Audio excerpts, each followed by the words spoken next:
ANC Deputy President David Mabuza has been deployed to the party to engage with traditional leaders in Limpopo. He and other party leaders have fanned out across the province as the ANC gets ready to celebrate its 110th year this weekend. Mabuza is expected at the Pule Municipal Council chambers at 10 o'clock, where Pule Letshwiti-Jones is on hand to bring us the latest. Pule, thank you so much for being there for us. What are you expecting to happen in terms of David Mabuza's visit? Well, good morning, eNCA. And we do know that Deputy President David Mabuza is expected to go around with some of the provincial leaders here from the ANC and to actually visit some of the regions in this province here, particularly being stationed in Peter Mogaba here, of course, in Polokwane. We also do understand that some leaders within the ANC have also, very senior leaders of the National Executive Committee, of course, have been deployed to various regions, such as where my colleagues Pamandla is in Vembe, where the president will also be making his roundabout visits there, and of course other regions in Kukune as well, where the president will be, and in Vembe, where other provincial leaders will be. But he is, David Mabuza will be visiting and meeting some of the regional and traditional leaders in this area. From there onwards, we do understand that there will also be visits around some of these communities where they will be engaging in regards to preparations to the January 8th, where the ANC will be celebrating its 110th anniversary. And we do understand that that is where this major event will be held, where the party is celebrating its milestone. Particularly to the journey to that, we do understand that while that's the case, while those are the celebrations that are being prepared for, the party is also being challenged by numerous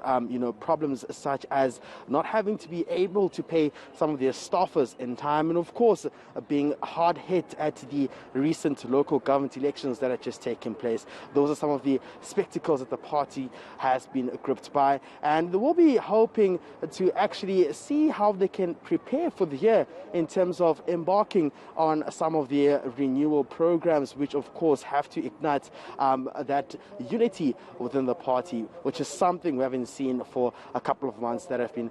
taking place in the ANC.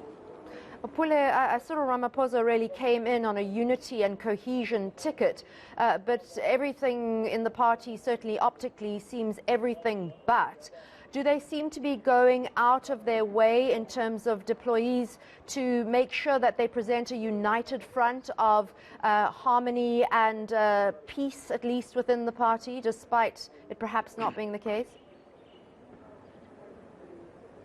Well, definitely, eNCA, you'd also look back at when the campaignings were in full swing just a few months ago, where the Deputy President, David Mabuza, where we tracked him, and he was in, of course, Mamelodi,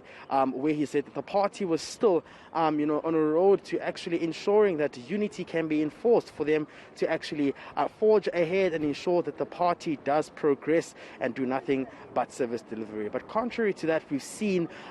divisions ensuing within the party, particularly around the veterans as well, where we saw the eNCA veterans and the eNCA associations not actually going along, which eventually also led to the disbanding of the veterinary wings within the ANC. So those are some of the obstacles that have actually affected the party. And while, yes, we do understand that the leaders will be,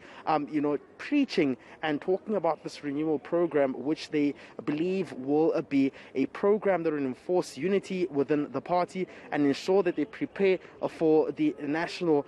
elections, it will be, hard to see whether these are some of the things that can be implemented, particularly when that NEC statement of the January 8th is issued out, and to see whether even the veterans within the party can come together to convene a conference where they can be united and ensure that they try to save the party. But as it is right now, eNCA, history over the last couple of months is not on the side of the party, as we've seen numerous infighting, and of course we've seen seniors not coming together in terms of having to agree on certain policies and of course ideas that can ensure that it preaches one message coming from the party. Pule, these road shows or big celebrations are one thing sort of optically, but and they have a veneer of compatibility amongst party members, if you like, but it's really behind the scenes talks that are the most important. Have you picked up any chatter about the first draft of Zondo's state capture report, or I should say the first tranche of his state capture report, and the political implications that may have on the party?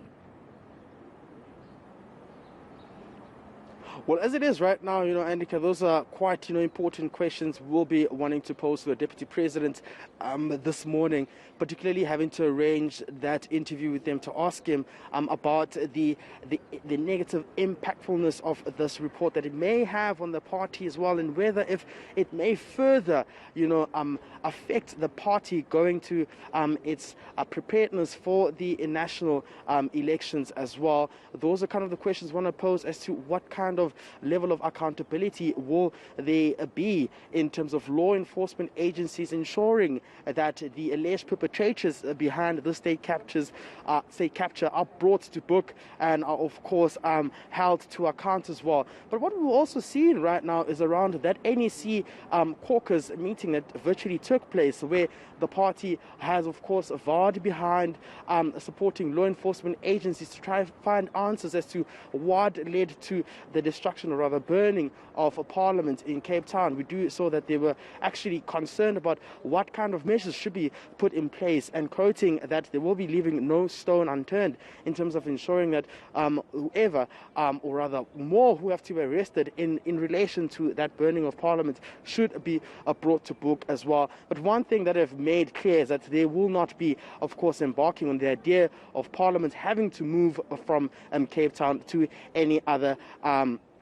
place, as suggested by some political parties, saying it should move to the capital city, which is the city of Tshwane. So there are quite a lot of questions that still have to be answered by the Deputy President, which of course will be hanging with him the whole day today, which we may be bringing to you later during our live crossings.